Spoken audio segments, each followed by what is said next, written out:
So the trick is to just lightly go over the top part, but not from the very front. And add a touch of powder to help it blend in a little bit better.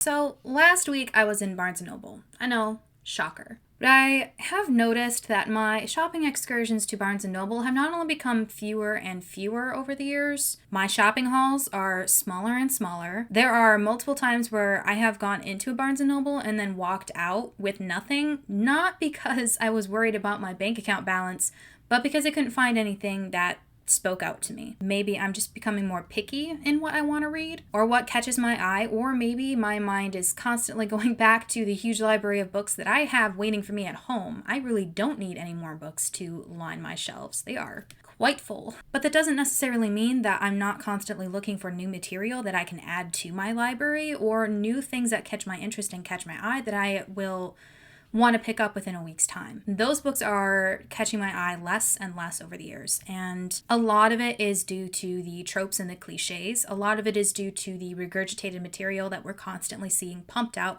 on a regular basis. So let's talk about some of my turnoffs when it comes to book shopping.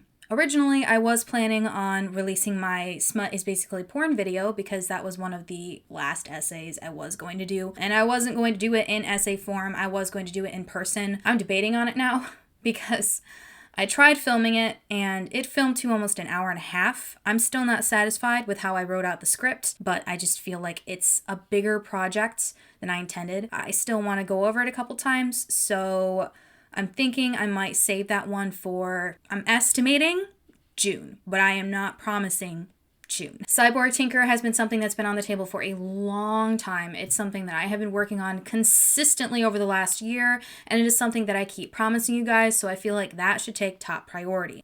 Because long story short, Cyborg Tinkerer does not function as a story. It does not function even as a YA novel. It does not have any foundation. There's so much that has been added to it that is actually detrimental to the story that it should have taken, but I feel like it was kind of rushed out and pumped out, and these pieces that don't fit were kind of forced to fit because they were there from the very beginning and they have to stay. There's a lot to get into. That will probably be a two-parter video that I'm hoping to release in March, but that meant that I had to make a last-minute video for this week. I was kind of thinking about originality, and I was kind of thinking about how authors are kind of trading originality for tropes and such. And while I don't want to get too much into what makes an original work, I'm kind of saving that one for either next week or a little bit after. Currently working on that. This is just a discussion. This is just a rant. But I've noticed that the more time that I spent in Barnes & Noble, I'm not really spending as much time looking for books so much as just staring at book covers. Now this ties into the whole like, well, don't judge a book by its cover, but honestly it is the most eye-appealing part of the piece. Say what you want about it, the cover does matter. It makes it look nice, it makes it look shiny, and it's going to be what compels you to pick it up because it draws your attention. You're just, ooh, what's that about? There's spears and tigers. What is that about? Ooh, I like this color palette. It looks like a fantasy novel. What is that about? It absolutely matters. But another thing that isn't really talked about that I feel like is an immediate turnoff for me is the back cover. And I will talk about like the front part of the book cover another time. I want to talk about the back cover today. A lot of these tropey labels that are meant to kind of like catch your eye again a second time, but essentially what it is clickbait. Similar to writing query letters, your whole first attempt is going to be to try to catch that person's attention, try to catch their eye in any way possible, and then worry about the other stuff later. Right now, all you're trying to do is catch their attention because there's so much to look at that is that first step. And that first step is the book cover. You know, catch their eye, catch their attention. The second step, turning that book over and writing a synopsis that's going to keep people wondering, that might be interesting. Some people will open the book. Some people will just throw it in the basket. Either way, more times than not, after they've read the synopsis, they have decided whether or not to purchase your book. A lot of people will place focus on that professional cover, but as far as selling a product goes, the selling point is actually going to be the synopsis. Unless you're just getting the book collectors out there that are only collecting what's trending, only collecting what they've heard of. They won't even bother to read the back of it, or they're just shopping for book covers, essentially. I am also one of those people. So I have 2 books here. Both of them were stuck in my mind because of the book cover. So, and this is going to be hypocritical of me. This book is one that I'm actually excited to read. This is one that I had to go back to Barnes & Noble a few times. I think by the time I finally decided to... Because what happens is, like, I'll see a book and then I'll read the back of it and I'll, like, hem-haw about it for a week or 2, or sometimes it's a couple of months. And then if I still pass by it and I still, like, am curious about it, I'll just get it. I'll just be like, I'm making the decision for you. You're just going to get this book and you're going to like it, or you're not going to like it, but you're going to read it. So, this book... I think I decided I wanted it after 2 weeks for 2 reasons. One, it is by an author that I am familiar with, even though I didn't necessarily like her previous works. I wouldn't say that I didn't hate them either. I found them mildly amusing, and I was curious as to what her new direction was taking. The second reason was I could not get the book cover out of my mind. And I think that's something that's not really talked about, is it's okay to, like, appreciate the art form of it too. There's a lot of beautiful book covers out there, and I think a lot of writers forget that, like, it is kind of shallow to just purchase a book because you like the book cover, but at the same time it's not, because the book cover is an art piece in itself. Like, it's still art. It doesn't matter if it's digital, it doesn't matter if it's Photoshop. If you appreciate a piece of art, it's fine. It's fine. I mean, it would be probably a lot easier to just download a picture and have a poster, or keep a picture, or start a photo album or something. But if you're also curious about the story, I don't see what the problem is. I don't see what the stigma is against collecting books because they have pretty covers, because you appreciate the art covers as much as you want to appreciate the art. There have been books that I've had that I found very, very difficult to release simply because I loved the book covers.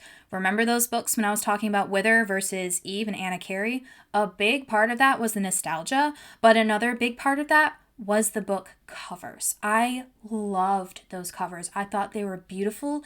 The hues of green and blue and purple were gorgeous, but they were taking up space on my shelf. I knew I wasn't going to read them again, and I figured it was time to let go. 1,000 Heartbeats by Kiera Cass. Now, if you don't know who Kiera Cass is, she wrote a Selection series a while back. Like I said, I found it mildly amusing, almost comically so. I wouldn't say that the description for the story was what convinced me to buy it, because like I said, I hem-hawed over it for a long time. I love this book cover. I absolutely love it. So the deciding factor for this book was actually the book cover. That's what my mind kept going to. And then you flip to the back, and it's another gorgeous illustration. By the way, these are my favorite book covers.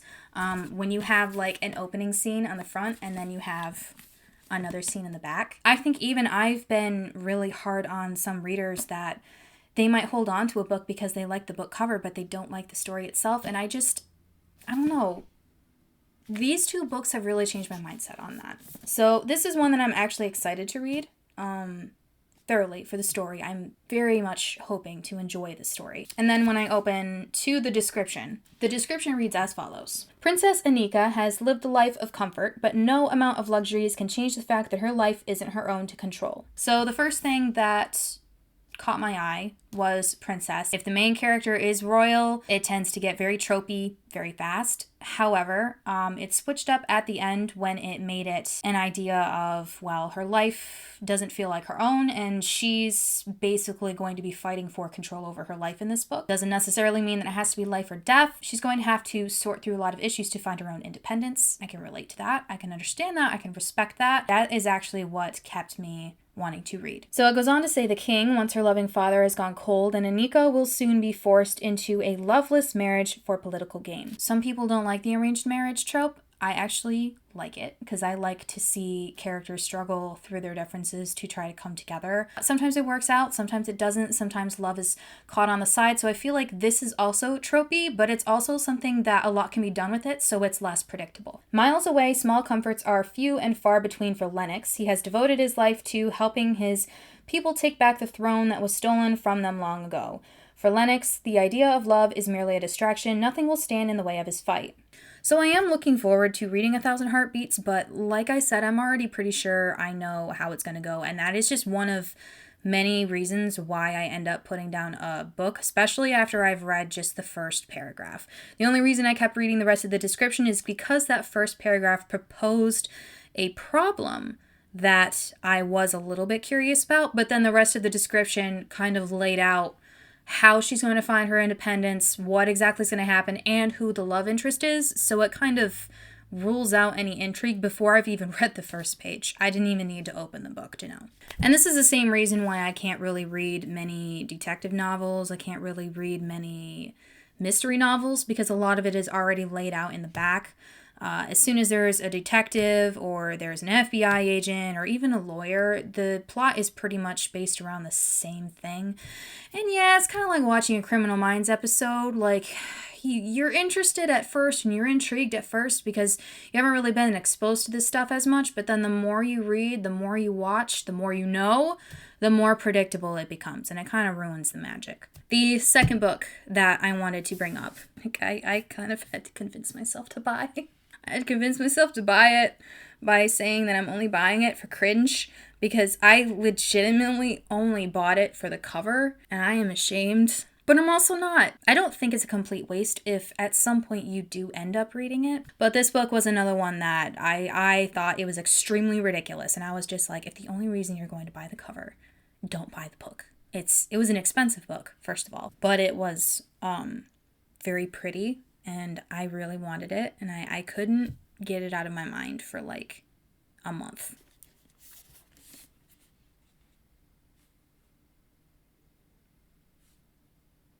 I always had a crush on Han Solo. Always loved the Han Solo Leia dynamic. I was obsessed with the romance in Star Wars when I was a kid. And I could and I might just read every fan fiction ever written about these two on the internet, barring none. So you might be saying, okay, well, you didn't really buy that book just because of the cover. You obviously are very attached to these characters that you already know. You aren't opposed to fan fiction, so you're curious about the love story between some of your favorite characters from one of your favorite movies, especially since childhood. I opened the book and I read a little bit, and then I went online because I wasn't fully convinced. And I read the reviews for the story, which sound like it's basically big advertisement for one of the galactic rides at Disney. That they were opening and they were trying to make this big thing. So there was a theory going around on the internet that the only reason this book was even written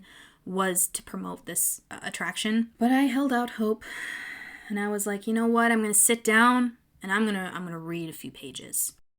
It was so bad, so embarrassed. And then I put the book down.